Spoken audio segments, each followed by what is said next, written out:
Assalamualaikum warahmatullahi wabarakatuh.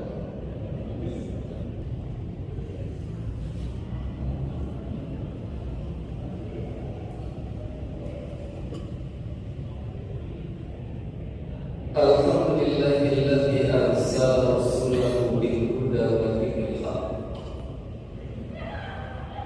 liyudhhirahu 'ala ad-dini kullihi wa kafaa billahi shahida. Asyhadu an la ilaha illallah wahdahu la syarika lahu wa asyhadu anna Muhammadan 'abduhu wa rasuluhu wa la nabiyya ba'dahu. Allahumma shalli wa sallim ala nabiyyina Muhammadin wa ala alihi wa sahbihi ajma'in. Usikum ayyuhal rajulun bittaqwa wa qad faza man ittaqa. Ittaqullaha haqqa tuqatih wa la tamutunna illa wa antum muslimun. Ma'asyiral muslimin, bersyukur kita kepada Allah Azza wa Jalla masih tegak berdiri, bahkan melaksanakan kewajiban Allah Azza wa Jalla dalam kondisi hati yang riang dan jiwa yang gembira. Adalah saudara kita di Cianjur sana, 329 orang, 11 orang hilang dan belum ditemukan. Hari itu menjadi bagaimana duka dan cara Allah memastikan dirinya adalah sebagai Al-Qadir dan Al-Jabbar. Allah Maha Kuasa, dan dengan kekuasaan dirinya Dia Maha Maksa. Masyaallah muslimin, beberapa hari yang lalu beredar satu WhatsApp bagaimana kondisi umat Islam pada saat ini kemudian dipertanyakan dan dipertaruhkan akidahnya ketika melihat bencana.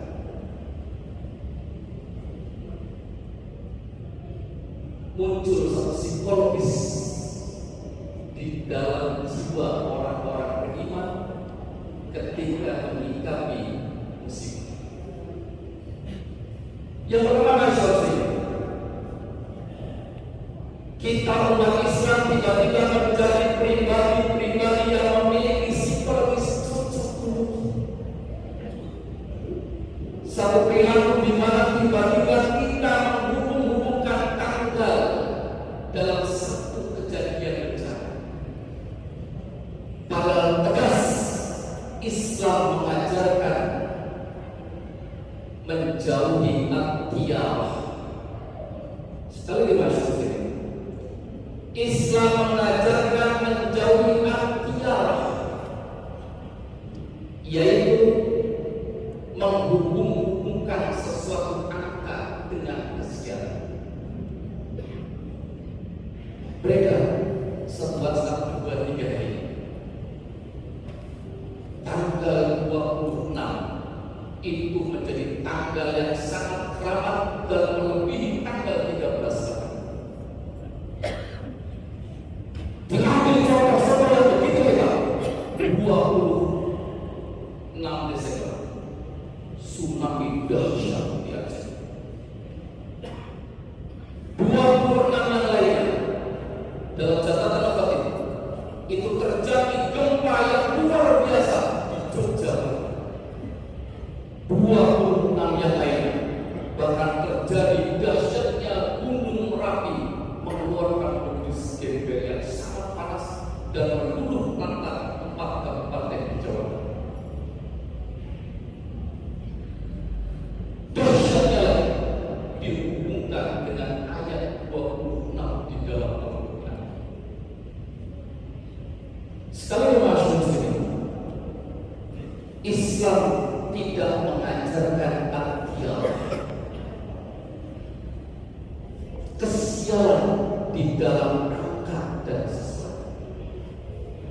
Termasuk sini, Allah ingin menunjukkan dirinya bahwa gempa itu adalah makhluk, banjir itu adalah makhluk, semua bencana adalah makhluk yang Allah ciptakan untuk menguji kita dua hal. Apakah kita akan kembali kepada Allah Azza wa Jalla setelah terjadinya gempa itu, dan bagaimana kualitas empati kita terhadap sesama ketika saudara kita dilanda bencana. Maka masyarakat muslimin, Islam hanya mengajarkan tiga di dalam bencana. Yang pertama adalah bencana dianggap sebagai sebuah bala, yaitu ujian. Betul gempa, betul banjir, betul tanah longsor, semua apapun yang terjadi di muka bumi ini, Allah pastikan bagi orang-orang beriman itu adalah sebuah bala, cara Allah untuk menghapus dosa suatu negeri. Bahkan termasuk COVID ini bagian dari bala bagi orang yang beriman dan menganggap sebagai makhluk yang tidak berbahaya kecuali Allah yang memberikan bahaya tersebut. Yang kedua, masyarakat muslimin, Allah menyebut musibah sebagai sebuah fitnah atau ujian. Maka ini terjadi ketika orang-orang serakah di antara kita, orang-orang mujrim di antara kita, berlaku berbuat dosa yang kemudian melampaui batas. Lantas orang-orang baik di antara orang-orang jahat tersebut ikut merasakan bagaimana bencana tersebut yang bisa diprediksi dengan ilmu pengetahuan. Bukankah banjir? Bukankah longsor? Bukankah semua tempat-tempat yang memang tidak layak ditempati itu sesungguhnya telah Allah ajarkan untuk tidak memberikan satu kerusakan dari tangan kalian kepada Allah? Maka pula sedikit orang ada membuat yang baik pun itu merasakan akibat. Itulah dalam Al-Quran yang disebut iqra. Yang ketiga, jamaah sekalian,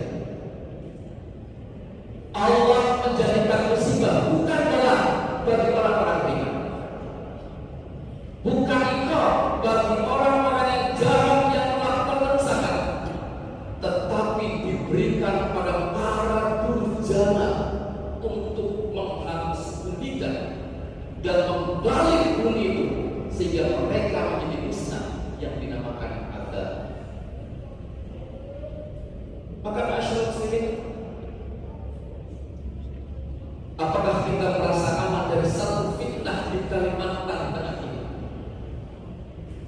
Negeri yang konon, tidak ada ring of fire, tidak ada jalur gempa.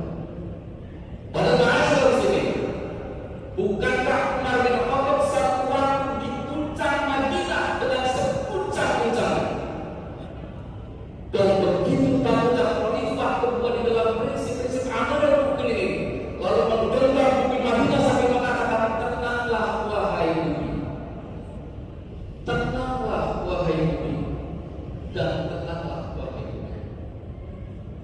Sungguh sahabat Nabi ada di sini. Maka ketika Madinah damai, Khalifah Amirul Mukminin Umar bin Khattab berdiri di atas mimbar dan berkata kepada manusia, wahai sahabat-sahabatku, telah terguncang Madinah ini, dan bagaimana kejahatan ada di antara kalian. Maka sungguh kalau bumi ini kembali berguncang, aku selamanya tidak akan lagi bersama kalian. Yang perlu kita introspeksi ini, siapa ini bukan bala, Siapa tahu ini bukan iqab, tapi siapa tahu ini bagian cara Allah mengazab kita dengan kekurangan kita, bagaimana menghambakan diri kita kepada Allah Azza wa Jalla. Mudah-mudahan kita tidak pernah merasa tenang ketika pulang jenazah. Mudah-mudahan kita tidak pernah merasa tenang akan datangnya azab Allah Azza wa Jalla, atau datangnya iqab Azza wa Jalla, atau datangnya fitnah dari Allah Azza wa Jalla. Tapi ingatkan dalam satu ayat, wa ma mana'ana an nursila bil ayati illa an kadzdzaba bihal awwalun wa atayna samudan naqatan mubsiratan fadlamu biha wa ma nursilu bil ayati illa takhfifan. Tidaklah kami datangkan satu bencana kecuali sebagai caraku menakut-nakuti umat manusia. Mudah-mudahan kita termasuk orang-orang yang beriman, segera kembali kepada Allah dan dengan bencana yang kita lihat dan kita dengar di mana. Barakallahu li wa lakum bil Qur'anil azim. Wa nafa'ani wa iyyakum bima fihi min al-ayati wa dhikril hakim. Wa taqabbalallahu minni wa minkum tilawatahu innahu huwal ghafurur rahim.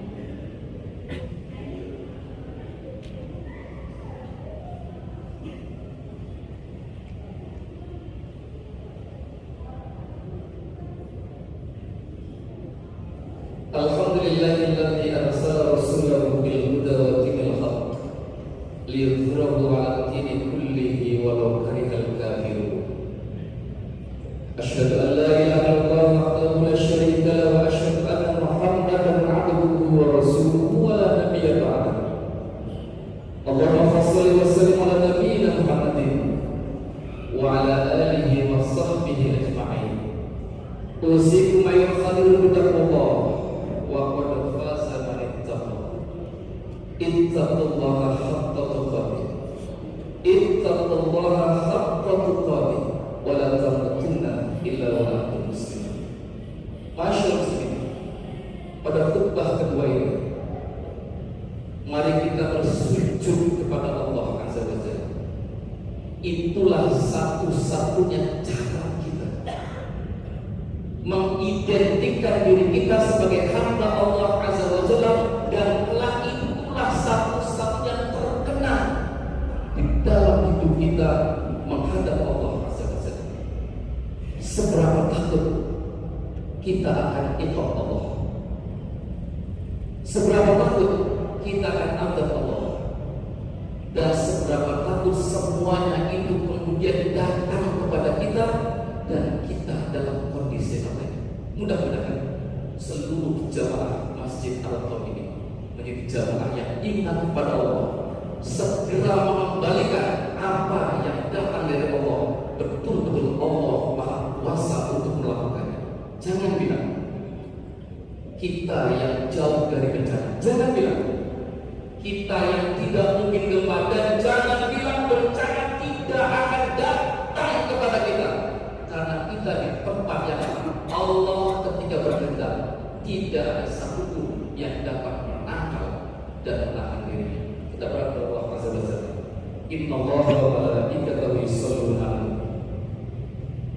ya ayyuhalladzina amanu shallu 'alaihi wa sallimu taslima. Allahumma shalli 'ala Muhammad wa 'ala ali Muhammad wa barik wa sallim. Wa radhiyallahu ta'ala 'anil sahabati Rasulillahi ajma'in. Allahumma ighfir lil muslimina wal muslimat wal mu'minina wal mu'minat alladzina sabaquna bil imani wa 'amilus sholihat. Rabbana zalamna anfusana fa in lam taghfir lana wa tarhamna lanakunanna minal khasirin. Rabbana la tada' lana dhanban fi jama'atina hadhihi illa ghafarta wa la hamman illa farajta wa la dayna illa qadaita bi rahmatika ya arhamar rahimin. Rabbana nas'aluka husnal khatimah. Rabbana nas'aluka husnal khatimah wa na'udzu bika min su'il khatimah. Rabbana atina fid dunya hasanah wa fil akhirati hasanah wa qina adzabannar. Walhamdulillahi rabbil alamin. Walhamdulillahi akbar. Waalaikumsalam.